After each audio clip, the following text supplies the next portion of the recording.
Change was in the air during my first year at Yale when I reconnected with Laura, a fellow bird of a feather from the art department. I was drawn to her like a moth to a flame. Her eyes were as captivating as the paintings she crafted, and she bore a radiance that outshone the most illustrious work of art. We soared together, high on the thermals of our shared passion for art.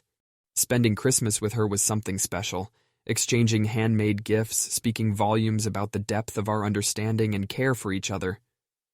Her mosaic mirror reflected not just my face, but my soul, a testament to our close-knit bond.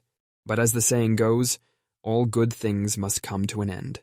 As our career paths began to spread apart, like diverging roads in a wood, so too did our relationship. We seemed to be walking parallel paths that never intersected. I yearned for our bonds to bridge the developing chasm, but they couldn't. The culmination of our shared dreams, hopes, and admiration for each other started to blur into a nebulous facsimile of our once bright flame. Eventually, the undeniable occurred, and our paths separated. We parted ways, the veil of an inevitable end to our relationship undulating in the bitter winds of reality. Our parted ways didn't mean an end to my passion, though. Our love story served as a colorful palette from which I drew hues to breathe life into my art. Rejection, sadness, and solitude started to sketch their monochrome grimaces on my life's canvas. And ironically, these grimaces were the silhouettes of the most beautiful of my creations. Each stroke of my brush was steeped in pain, each line echoing with my silent cries. I redefined my relationship with colors, allowing the darker shades to flow into my work like never before.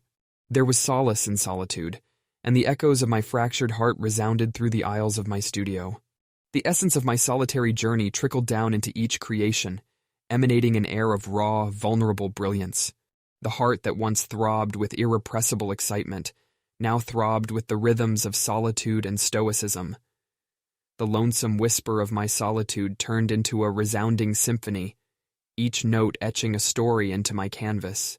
Art turned out to be my silent companion, my confidant, my catharsis. This therapeutic practice of immersing myself into creating art was like unburdening my soul, and Laura, whether knowingly or not, had become an integral part of my art, her memory billowing beneath my abstracted creations. The intricate patterns of my life began to form an eclectic tapestry on the canvas until the heartache was transmuted into heartwork. Through art, I learned to navigate the twisted alleyways of emotions, to mold my experiences into beautiful abstractions that anchored me amidst life's tumultuous waves. It was a necessary reminder of how art channels the most excruciating pain into beautiful creation, and it was then, in the throes of heartbreak and the depths of vulnerability, I found my true artistic voice. Stepping into the realm of singlehood once again, I was swept by a kaleidoscopic whirlwind of emotions. Conflicting shades of melancholy and freedom started to seep into my existence, adding depth to the monochromatic canvas of solitude. Stripped of the layers of romantic relationships, I stood face to face with my independent self, a daunting yet liberating experience. Swept in currents of solitude, I confronted the unabridged version of myself in its rawest form. With Laura's laughter no longer resonating within the confines of my studio, silence took its place, filling my life in an eerie overtone, amplifying the poignancy of our separation. In the eerie tranquility that cocooned me, the once harmonious rhythm of my paintbrush felt dissonant. I found myself standing at the precipice of despair, grappling with the mortar of heartache and bitterness. Staring at the canvas, my heart now housed a reservoir of raw emotions, ready to discharge through my brushstroke. Art became an emotional conduit, an outpourer of feelings that my tongue failed to articulate, a resilient catharsis. Each stroke became a baptism of my pain, an abstraction of my solitude onto the canvas. My studio, previously inhabited by shared laughter and fond memories, now turned into a cavern of catharsis, echoing with the whispers of my own solitude. Turned my desolation into the keynote of my work, making my palette a testimony of my heart's ebb and flow.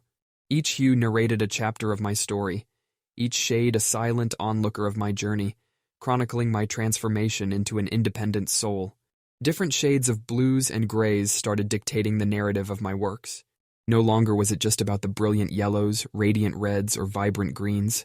The underappreciated hues started speaking volumes in their silent expressions, weaving tales of solitude and resilience. The heartache, which once restrained my creativity, became the kinetic force of my expression. My creations did not remain mere art pieces anymore. They transformed into a mirror reflecting my narrative. Through layered strokes and shades, they gave voice to the unexpressed corners of my soul. My art breathed with me, sighed with me, cried, and even smiled with me. From a mere form of self-expression, it evolved into an existential companion, a silent yet vocal confidant. I genuinely breathed my solitude into my art, making it my solace in the desolate landscape of heartbreak. Echoing my roller coaster relations, my art also took a larger-than-life form, embodying a realm of duality, warmth of love versus coldness of heartbreak, vivacious attractiveness versus somber introspection, colorful joy versus monochromatic sobriety. Art reflected my life, and in a way, life reflected my art. Converting the intermittent trajectories of heartbreak into a harmonious melody of liberation, I breathed life into the once banal canvas of my life, leaving audience and fellow artists in awe and amazement. Amid the ruins of a shattered heart, a new Andrew emerged, reveling in the newfound solitude and resilience, creating masterpieces that transcended common conventions. The heartache, which was a stark reminder of my failed relationship, became the powerhouse of my imagination, fueling my art and allowing me to paint bolder and deeper strokes. Art, my catharsis, became my solace, my companion, my voice. My memories with Laura no longer weighed like an anchor, but became wings that helped me soar into uncharted territories of artistic expression. The transition to New York marked a pivotal point in my life, falling for a city as I fell in love with a woman, both as beautiful as an artist's muse. The day I met Sophie was a day off from the corporate arm wrestle, an antidote of drawing for the mind fatigued by hours of number crunching on a laptop.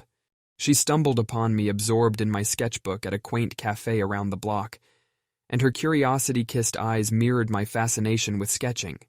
We connected over shared admiration for art, and our love story started enmeshing with our art talks, adding color to my otherwise monochromatic life. I was smitten by the city and by Sophie. We understood each other, our aspirations, our dreams, the love for art, forming the threads of an artist's sketch that we continued to fill with vibrant shades of love and exhilaration. Sophie wasn't just my beloved, but also my muse, her entire being becoming an artist's canvas echoing variations of light and shadow as I tried to paint her through my words and sketch her through my feelings. The demands of the corporate world, though twisting my routine into a relentless whirlwind, couldn't shake the palace of happiness and creativity that Sophie and I were building brick by brick. Having her by my side meant our love story was splashed across my paintings, my sketches, even in the doodles scattered on margins of my office files. Together, we celebrated art. We revered it during the day and romanced with it during the quieter parts of the night. Even my corporate workspace commenced filling up with Sophie-inspired doodles, a secret getaway within the cubicle confines. Her laughter echoed in my studio. Soft whispers of her words swirled in my paintbrush, transforming my work into a sonnet, each stroke a lyrical expression of our burgeoning love. As the kaleidoscope of our shared happiness seeped into my palette, I realized the transformation wasn't just confined to my canvas. My world began shifting its axis, from the black and white spreadsheets to the spectrum hues of my art, from the muted murmurs of office meetings to the symphony of paintbrush strokes against canvas. Her presence was the peace I needed amidst the corporate chaos, a serene safe haven of predictability and consistency. However, navigating through the crashing waves of corporate obligations and surging tides of creative passion was something I was yet to master. Without realizing it, I was walking on a precarious rope, balancing my love for Sophie with my love for art, and I feared a misstep would lead to a fall I wasn't prepared for. My move back to New York coincided with the rise and fall of yet another affair of the heart, my relationship with Rachel. We'd fallen for one another at an art portal in Boston, drawn together by our shared passion for art, her vibrant aura matching the bold colors of my palette. But when I made the decision to settle back in New York, our relationship, much like a stretched canvas, began to feel the strain. Reminiscing about those heady days, I remember our disagreements about the move, the jarring back and forths leaving the doors of our hearts slightly ajar. Yet, despite the friction, the long distance, and my mounting anxieties, Rachel's support was undeniable. She understood my struggle, my fight, my pursuit of passion over profession. But alas, relationships are not held together by good intentions alone. Our emotional distance began to mirror our geography, and we eventually decided to part ways. Rather than dwelling on the void that seems to accompany the end of a relationship, I took my heartache to the canvas, my hands mirroring emotions that my words couldn't express. My thriving solitude was woven into my artwork. The strands of heartbreak spun into strokes of color, outlining the raw contours of a heart laid bare. The canvas became my catharsis, the brush my confidant, the colors my emotions, a bright yellow for the times I missed her laughter, soft blues for moments of contemplation, and red hues for unmistakable heartache. Of all the revelations that came from that period, one stood out. My art was not separate from me, rather it was an extension of my inner world. The stark realization hit me as I put the finishing touches on my final tribute to Radhel, a significant piece for my portfolio, a painting I simply titled The Boston Beauty. The complex maze of colors, swirling and colliding, bore witness to our vibrant but sadly short-lived relationship. The process of creation lay bare my angst, my fondness, creating an abstraction that was lauded as an honest exploration of the human condition. Albeit painful, looking back now, I realized that in the heart of adversity lays opportunity. This breakup was once again an opportunity for me, the chance to embrace my inner turmoil, to mold it, to shape it into a testament of what love and loss mean to me. Such is the life of an artist. Our darkest hours result in our most enlightened work, our tears coloring the white of the canvas, turning pain into passion. Uncanny how a broken heart could lead to strokes bristling with life, embodying my emotional journey for the world to see. After the breakup with Rachel, I found a safe haven for myself in the heart of Manhattan. Settling down in the city that had always dazzled me with its relentless spirit was both comforting and challenging. New York, a city of artists, dreamers, and hustlers, welcomed me with open arms and a myriad of opportunities. Walls adorned with graffiti, streets humming with music, and art festivals engulfing the city. The creativity brewing in every nook and cranny was palpable. It was in this period of transition, as I was wrestling with my personal demons, that art once again proved to be my only solace. Leaning heavily on my brush and canvas, I sought to alleviate the pain by pouring my heart out on the canvas. In the midst of the bustling city, I found tranquility in my tiny New York apartment that doubled as my studio. Its walls witnessed the transformation of my raw emotions into a beautiful symphony of colors. Heartache turned into riveting reds, loneliness became somber blues, and hopefulness was portrayed as effervescent yellows. Every emotion was being transmuted onto the canvas. Every stroke was an endeavor to mend the fragments of my broken heart. With each passing day, I realized even more profoundly that true art surfaces from authentic emotions. When everything else had lost its luster, a light was sparked in my atelier. It was both comforting and liberating. I remember once even staying up for 72 hours straight just to complete a piece, forgetting about the world outside. Embarking on the journey of self-discovery and healing, I translated my emotions into words through my art, each canvas a chapter in the book of my life. During this period of tumultuous transition, an unexpected fortune graced my life in the form of Sophie. Our paths crossed at an art event in the city, an unexpected meeting that spilled colors into my monochrome life. We bonded through our shared love for art, and she became my companion in the exhausting pursuit of balancing my corporate work life with my budding passion for art. Though juggling between my corporate job and my passion was taking its toll on me, having Sophie by my side was the beacon of hope I needed in my life. Her presence softened the harsh edges of life, and her understanding of my ambitions gave me strength. Sophie was not just my partner, but became my muse. So as my heart was healing, so too was my art, each stroke filled with newfound hope, each canvas radiating warmth and love. Our bond seemed to defy the limitations of time, blurring the boundaries of days and nights.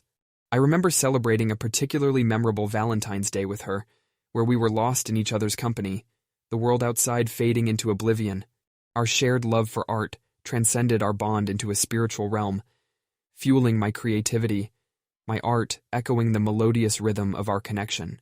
She seemed to understand the dialect of my brush strokes, the language of my colors, the story etched in each of my canvases, and among all of this, she became more than just my partner. Sophie was my inspiration, fresh, vivid, capturing the quintessence of beauty and the freedom of spirit. She was a breath of fresh air, untamed and inspiring, her spirit seeping into my artwork, bleaching the melancholic blues with vibrant yellows and radiant oranges. Every canvas I painted seemed to narrate a tale, and every tale was a tribute to Sophie, a testimony of our shared moments of joy, of connection, of love. She became the prism through which I saw the world, refracting solitary beams into spectrum of ardency, radiating all around us. In the midst of this vibrant paradigm created by Sophie, I found myself walking a tightrope between my secure job and my insatiable desire for my luminous palette and canvas. The constant switch was draining me bit by bit, every passing day putting a strain on my connection with Sophie.